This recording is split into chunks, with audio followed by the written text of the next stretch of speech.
হাতের থালা চলে এসেছে। এই যে গৌরী। কাকিমুনি, এইটা রেখে দাও, এই বাটিটা। এটা আবার কি? কেন, রসমালাইয়ের বাটিটা আমার ঘরে ছিল তো নিয়ে এলাম। এই না। ওটা রসমালাই হলে এটা কি?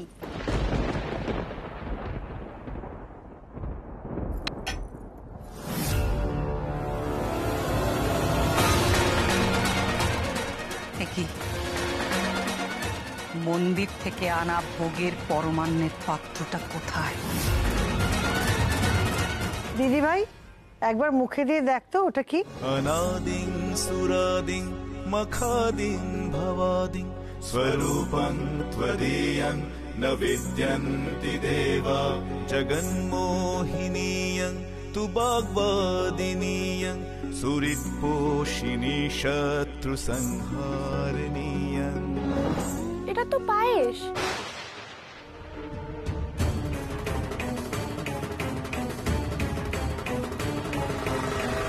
কোথায় কোথায় আমার ভোগের পরমান্ন?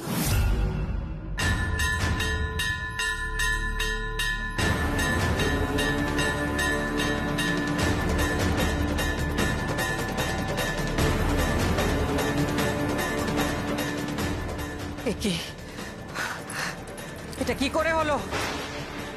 ওর হাতে এই পাত্র এলো কি করে? কে দিয়েছে ওকে এটা?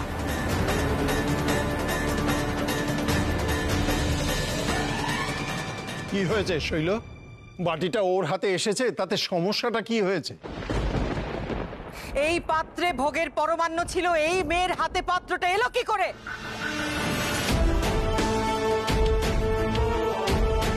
এটা কি সেই ভোগের পায়েস? কিন্তু পিসিমণি, তুমি যে বললে সমস্ত পায়েস ভক্তদের মধ্যে বিলিয়ে দেওয়া হয়েছে, সব নাকি শেষ?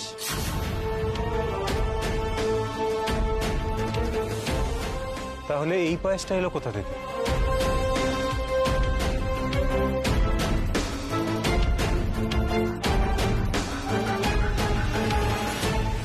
আমি শৈল মা, এই ভোগের পরমান্ন আমার প্রাপ্য। আর এই বাড়ির সবাই এটা খুব ভালো করে জানে যে আমি এই পরমান্ন না খেয়ে জলস্পর্শ পর্যন্ত করি না। কিন্তু এখন তো দেখছি এই মেয়ে এই ভোগের পাত্র ধরে বসে আছে। কি হলো, এখনো আমার প্রশ্নের উত্তর কেউ দিচ্ছ না কেন? কে দিয়েছে ওকে এই পাত্র?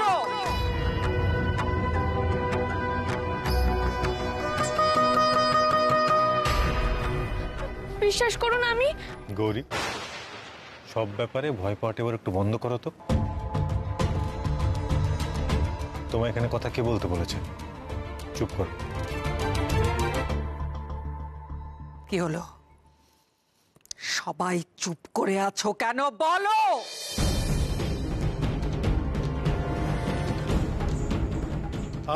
শৈল, তুই এত রাগ করছিস কেন? ও তো আর ইচ্ছে করে পায়েসের বাটিটা নিয়ে আসেনি। তবে দেখ, একদিক থেকে কিন্তু ভালোই হলো। ভোগের পায়েস নেই বলে এই বুড়ো ভাতটা ঠিক মতো হচ্ছে না, এই কথা ভেবে আমরা খুব চিন্তিত হচ্ছিলাম।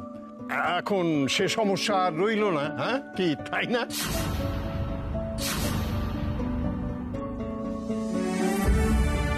আসলে কি জানেন দাদা, মা চেয়েছেন সব নিয়ম মেনেই হোক, তাই তো শৈলর পায়েসের বাটিটা গৌরীর হাতে এসে পড়েছে।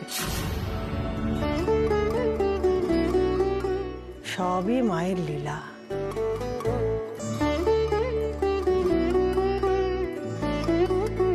শুনলে বাবা, তুমি শুনলে মায়ের কথাটা? এই মেয়েকে নিয়ে এখন সবাই মিলে মাতামাতি করছো, তাই তো? অথচ আমি যে সারাদিন আর কিছুই খেতে পারবো না, তা নিয়ে তোমাদের কারুর কোনো মাথা ব্যথা নেই, কিচ্ছু যায় আসে না তোমাদের।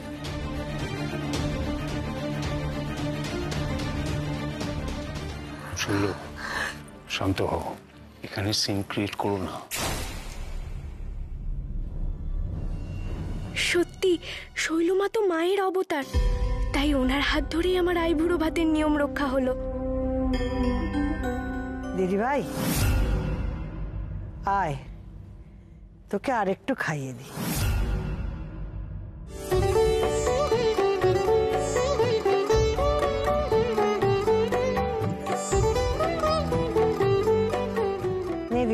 প্রসাদ খা।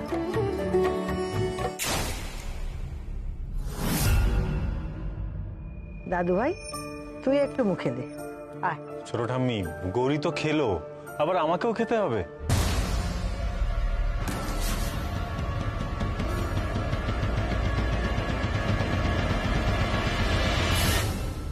দাদু ভাই, তুমি কিন্তু সমস্ত নিয়ম পালন করবে বলে কথা দিয়েছিলে, এখন তো এ কথা বললে হবে না।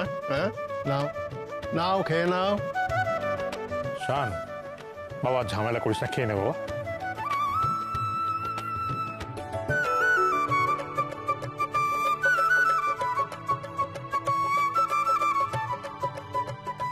দাদা নিন, এবার আশীর্বাদ কর।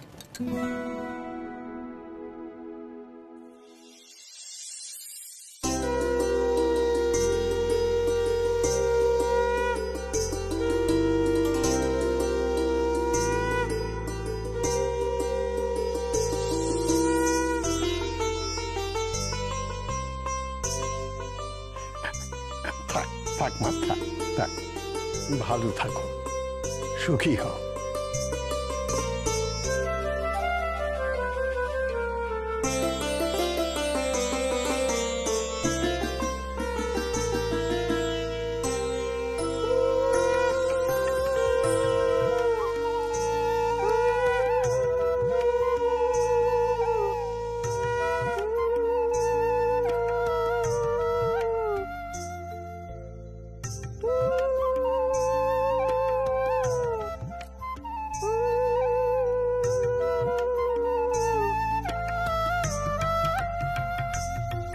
তোমরা খুব ভালো থেকো, হরগৌরীর মতন দুজনে মিলে সুন্দর সংসার করো।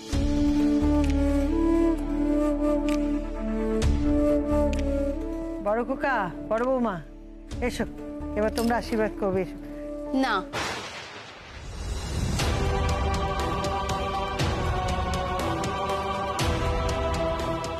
শ্রী, কেন এরকম করছো শ্রী? ওদের আশীর্বাদ করবে না? না করব না। প্লিজ আমাকে জোর করো না।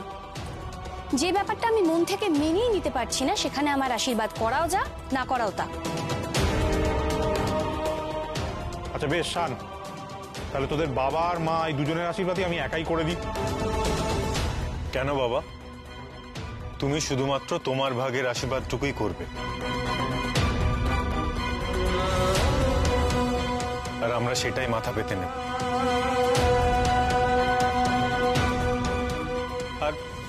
আর আমি বুঝতে পারছি না তুমি এত ইতস্তত কেন করছো। আমি তো জানি যে আমি আমার মায়ের আশীর্বাদ পাবো না। ছোট থেকে যখনই আমার মাকে কোনো প্রয়োজন পড়েছে, আমি মাকে পাশে পাইনি। মায়ের ভালোবাসা, মায়ের আশীর্বাদ, এটা না পাওয়াটাই আমার কাছে স্বাভাবিক।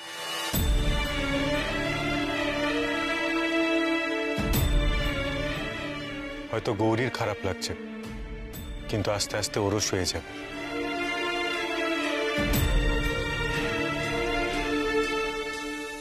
তুই আমাকে এতটা ঘেন্না করিস শান, এতটা? মা গো, ডাক্তারবাবু আর ওনার মায়ের মধ্যে এত দূরত্ব কেন মা? তুমি কি এই দূরত্ব ঘুচিয়ে দিতে পারো না? কি হলো বাবা, বসে রইলে কেন? এসো আশীর্বাদ করো। হ্যাঁ,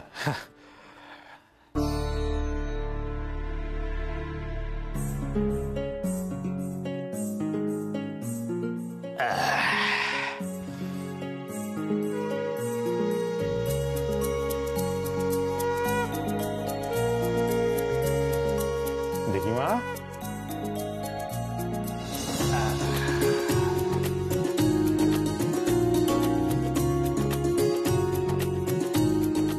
বাবা, এই তো। আরে থাক থাক থাক থাক, খুব ভালো হবে, খুব ভালো হবে, তাই তো?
আশীর্বাদ করো নীলা দিদি।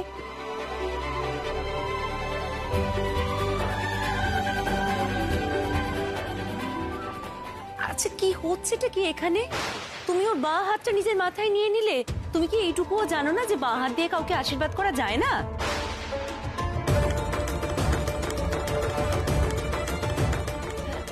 হ্যাঁ গৌরী, বা হাতে তো আশীর্বাদ করতে নেই। কে বলেছে নীলা দিদি? মা তো মানুষকে দুটো হাত দিয়েছেন। এই দেখো, দুটো হাত তো সমান, একদম একই রকম। মা তো কাউকে বলে দেননি কোন হাতটা খারাপ, কোন হাতটা ভালো, কোন হাতটা বেশি কাজের, কোন হাতটা কম কাজের, কোন হাতটা পয়া, কোনটা অপয়া। সব তো আমরা নিজেরাই বানিয়ে নিয়েছি।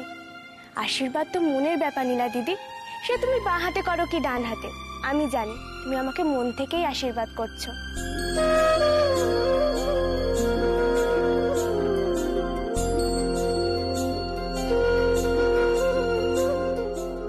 বাবা, তুমি তো বেশ বড় বড় কথা বলো দেখছি। তার কি জ্ঞানের কথা জানো বলো, আমরা একটু শুনি। হ্যাঁ তো, এই হাত নিয়ে তো লোকের কত বক্তব্য। এই ডান হাত বাঁ হাত, তারপর বলে কিনা ভাগ্যের লিখন হাতের রেখায় থাকে। তাহলে তো কত মানুষের হাতই নেই, তাহলে কি তাদের ভাগ্যই নেই? এ তো আর হতে পারে না, তাই না?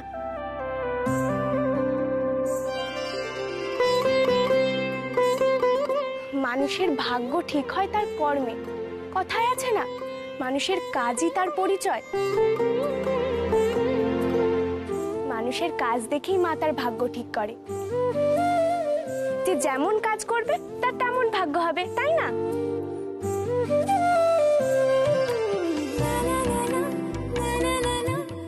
বাহ, এত ছোট মেয়ে এত বড় একটা কথা কত সহজ করে বলে দিল।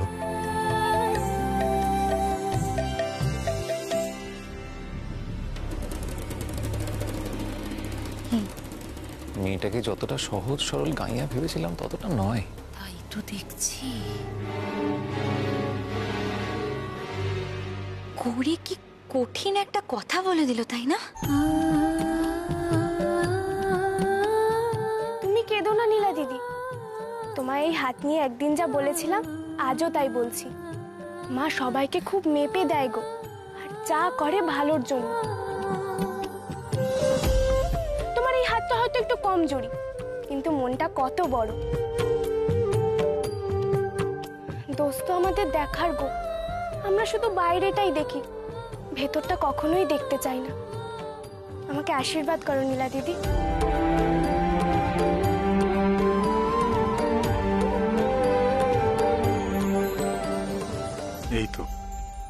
এই তো সেই গৌরী যাকে আমি রেসপেক্ট করি, শ্রদ্ধা করি।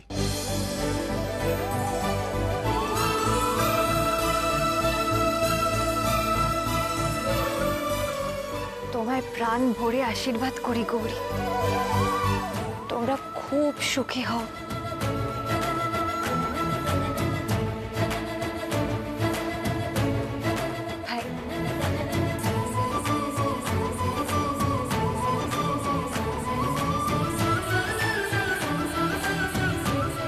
খুব সুখী হও। আজকের পর তোমার ওপর ভরসাটা আরো অনেক বেড়ে গেল গৌরী।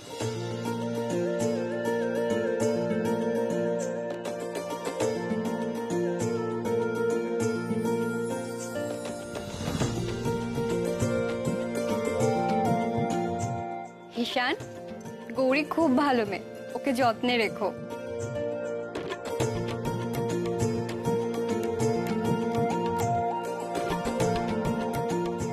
তোমাদের ছোটকা তো নেই, তাই ওর হয়ে আজকে আমি আশীর্বাদটা করে দিলাম। এই একদম না। এই এসে গেছি আমি এসে গেছি। ওঠো ওঠো। বাবা আসার সময় হলো। আরে কি করবো, অ্যাসাইনমেন্ট ছিল তো দেরি হয়ে গেল, ওই জন্য যাকে সবকিছু শেষ হওয়ার আগে চলে এসেছি। আইবুড়ো ভাত এখনো হয়নি, আশীর্বাদটা সেরে ফেলি।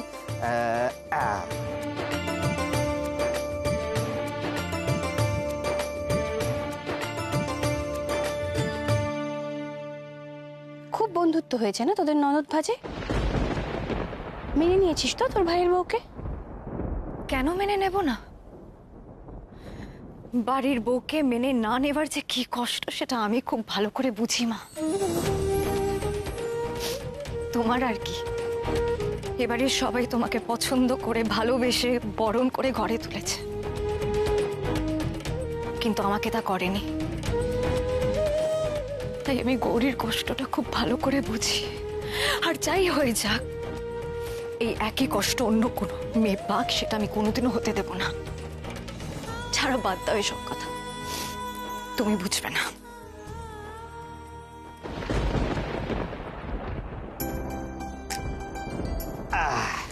যাক, তাহলে সবকিছু হয়ে গেল। মুখের সামনে এতগুলো খাবার নিয়ে বসে থাকা চারটেখানি ব্যাপার, শুরু হোক, খাওয়া শুরু হোক। না না, এত খাবার আমি খেতে পারবো না। ঠিকই তো সত্যি এত খাবার এই মেয়ে খেতে পারে? যে কোনোদিনও হয়তো শাক ভাতের ওপরে কিছু পাইনি, সে আজকে বুঝবে এই রাজভোগের মর্ম। কে কি খেতে পায় না পায় তাই দিয়ে বুঝি তুমি মানুষ বিচার করো? না মানে সেটা নয়। যে কথা যুক্তি দিয়ে সাজাতে পারবে না সে কথা আমার সামনে প্লিজ বলবে না মেজো কাকি। ঈশান, তুমি তো দেখছি আমার উপর শুধুই রেগে যাচ্ছ। আমি কি আর সেটা বলতে চেয়েছি নাকি? আমি শুধু এইটুকুই বলছি যে এই মেয়ের অন্তত এত ভালো ভালো খাবার খাওয়ার অভ্যাসটা নেই। হ্যাঁ, মেজো কাকিমণি তো ঠিকই বলেছে, এত খাবার তো আমি কখনো চোখেই দেখিনি। আমি তো ওই চুনো মাছের টক আর শাকের চচ্চড়ি খেতেই ভালোবাসি। এই এত খাবার তো ইস, আজ অব্দি যখনই ভালো মন্দ যাই খেয়েছি পিলটুটিয়ার সঙ্গে ভাগ করে খেয়েছি। আর আজ সামনে রাজভোগ সাজানো, কিন্তু ওদের সঙ্গে ভাগ করে খাবার উপায় নেই। নে দিদি ভাই, এবার শুরু কর। হ্যাঁ গৌরী, মাছের মাথাটা খেতে হবে কিন্তু। ওরে বাবা, এত বড় মাছের মাথা খাওয়া যায় নাকি? আজকের দিনটা স্পেশাল ভেবে খেয়ে নাও গৌরী। আর তাছাড়া এই মাথাটা না হয় দাদা ভাইয়ের মাথা ভেবে খেয়ে নাও।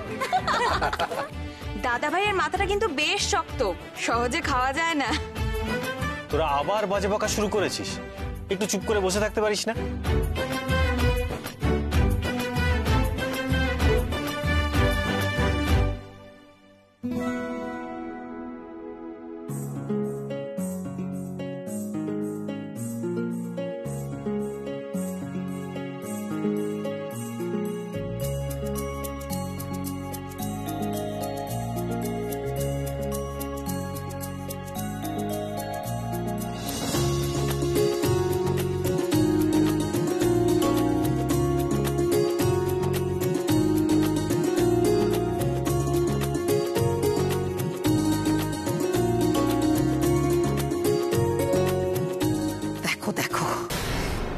এই মেয়েটার জন্য আমাকে সারাটা দিন অভুক্ত থাকতে হবে। আর ও কি সুন্দর সবার আদর যত্ন পেয়ে বসে বসে গিলছে।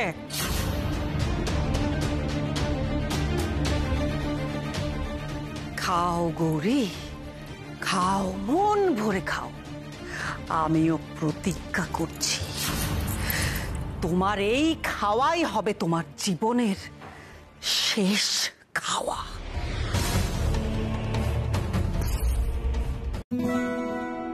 যাক বাবা, খাওয়া দাওয়াটা হলো, এবার একটা জমি আড্ডা হবে। বস। এই না আমার হাতে একদম সময় নেই, আমাকে বেরোতে হবে। আসছি আমি। আরে আবার কোথায় যাচ্ছি? হসপিটালে ছোটকা। ও দাদু ভাই, তুমি আজকেও বেরোবে? আরে বিয়ের আগে না বেরোলেই নয়। তাছাড়া আজকে তোমার আইবুড়ো ভাত হলো। কি বলছো বলো তো ছোট ঠাম্মি? আমার আইবুড়ো ভাত বলে পেশেন্টের চিকিৎসা পাবে না? শোনো, আমি একটু ঘরে যাচ্ছি, চেঞ্জ করতে হবে। তোর আড্ডা মার, আসছি আমি। আড্ডার মুডটাই নষ্ট করে দিল শানটা, ভাল লাগে না। জানোই তো দাদা ভাই ইজ নো ফান। হ্যাঁ সত্যি তাই। তাকে আমিও যাই, এদিকে বর্দা মেজদা বাবা নিশ্চয়ই প্ল্যানিং এ বসে গেছে, একটু পরেই আমাকে ডাকবে। যাকে তো কথা বাড়ি লাভ নেই, ফ্রেশ হয়নি। হ্যাঁ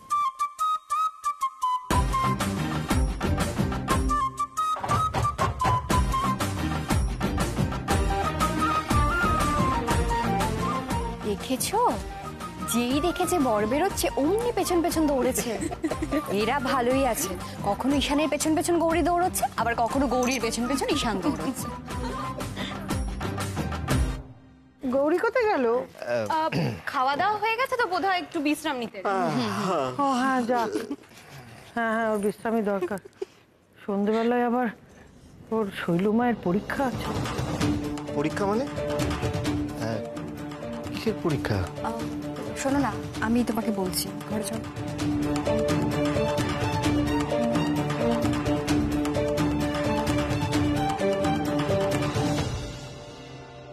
What? এত কিছু ঘটে গেছে আর তুমি আমাকে এখন বলছো? আর তুমি বা কিছু বলনি কেন? আরে বাবা, এরকম হুট করে কিছু বলা যায়? বাড়িতে বিয়ের মতন এত একটা শুভ অনুষ্ঠান, সেখানে এরকম চিৎকার চেঁচামেচি করাটা মোটেও ভালো দেখা। এতে হিতে বিপরীত হতে পারে, তাতে কোনো লাভ নেই। আরে লাভ লোকসানের কথা পরে হবে, তোমার প্রতিবাদ করা উচিত ছিল। গৌরী একটা বাচ্চা মেয়ে, ঘন ঘন এত পরীক্ষা দিতে যাবে কেন? কি দায় পড়েছে ওর পরীক্ষা দেওয়ার? তোমার কি মনে হয় বলো তো? আমি কি কিছু বুঝি না? সবই বুঝি, জানো তো। কিন্তু ব্যাপারটা কি বলো তো, সবসময় না প্রতিবাদ করে কোনো লাভ হয় না। দেখো, আমি ঈশানকেও সবসময় একটা কথা বলি, তোমাকেও বলছি, মাথাটা না ঠান্ডা রাখো। আর তাছাড়া গৌরী বুদ্ধিমতী মেয়ে, ও ঠিক সামনে নেবে। আর তুমি কেন এত চিন্তা করছো? আমরা তো সবাই আছি গৌরীর সঙ্গে। সঙ্গে থেকে খুব একটা লাভ হবে না আনন্দী। আমি আমার দিদিকে খুব ভালো করে চিনি, উদ্দেশ্য ছাড়া ও কোনো কাজ করে না। আমি ঠিক বুঝতে পারছি ও একটা ঘোঁট পাকাচ্ছে। এটা ধাতুর প্রদীপ মা, কিন্তু মাটির মতো রং করা রয়েছে, কাউর বোঝার সাধ্যি নেই। হ্যাঁ, একবার এতে আগুন দিলে কিছুক্ষণের মধ্যে তেতে পুড়ে লাল হয়ে যাবে। হ্যাঁ,